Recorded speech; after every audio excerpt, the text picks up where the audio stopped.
the second part of Module 3.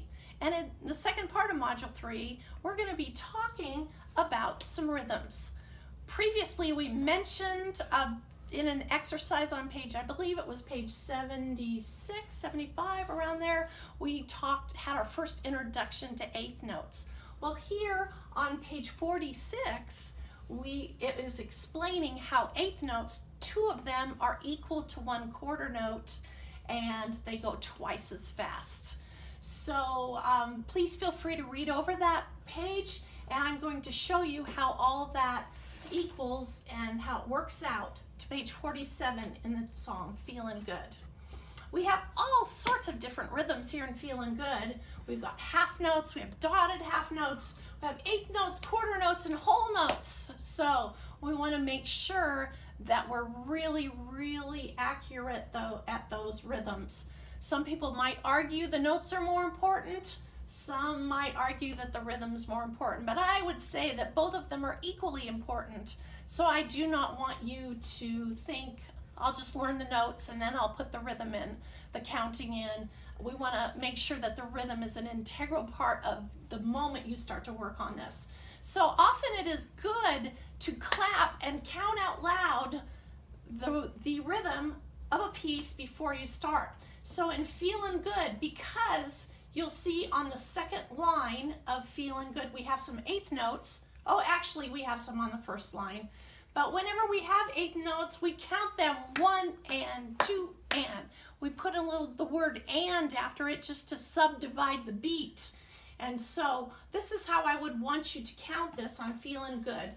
1 and 2 and 3 and 4 and 1 and 2 and 3 and 4 and 1, 2 and 3 and 4 and 1 and 2 and 3 and 4 and 1 and 2 and 3 and 4 and 1 and 2 and 3 and 4 and 1 and 2 and 3 and 4 and 1, 2 and 3 and 4 and. The rhythm is so important. The counting is so important. As we looked in our other video in Module 3, we looked at key signature. And key signature, we have 1 sharp in both the treble staff, bass staff. That means we're in the key of G major. And so for right now, we're just going to put our hands in a G major 5-finger pattern. You're going to watch out here for your intervals and count really carefully and make sure that those are really, really, really solid. All right, one last thing to talk to you about today, and we're going to turn to page 56. 56 and 57. These 2 pieces are your performance test pieces that you'll be playing for me very shortly. And so I wanted to give you kind of a heads up of what we're doing here because we have some very new ideas here. If you'll notice the left hand, actually, this has a key signature at all. Also, this key signature is no sharps and no flats, and whenever that occurs, that means that C is the tonic note, C is the center. And so you're going to put both your hands in a C major 5-finger pattern. Look at the left hand. It has an interval of a fifth for 4 counts, a fifth for 4 counts.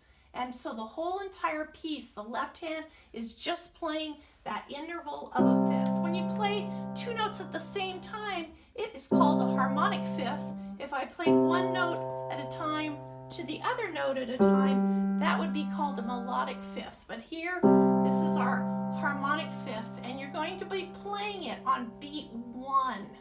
Notice measure 2, the rhythm is 1 and 2 and 3 and 4 and then that same thing happens on the second line, same rhythm there, 1 and 2 and 3. I'm gonna go on 1 and 2 and 3 and 4 and. So let me play it for you, and the tempo, how fast you're supposed to go, is called spirited. So a little bit on the fast side, 1 and 2 and 3 and 4 and 2 and 3. Your left hand plays on beat 1 each time. 4 and 1 and 2, 3, 4. 1 and 2 and 3. Beat 1, both hands. Left hand holds all the way through each measure. 1 and 2, 3 and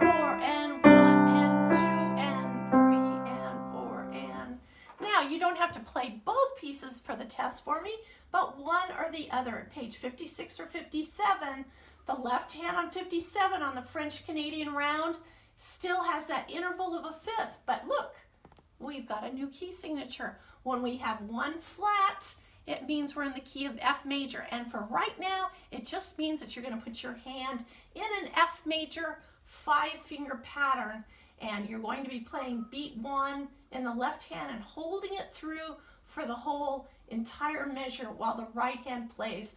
Remember, the key signature tells you which note to flat, and it also tells you what key you're in. We're in the key of F major, so you have to remember every time you reach a B, there's one, oh, there's one too, you're also going to flat it.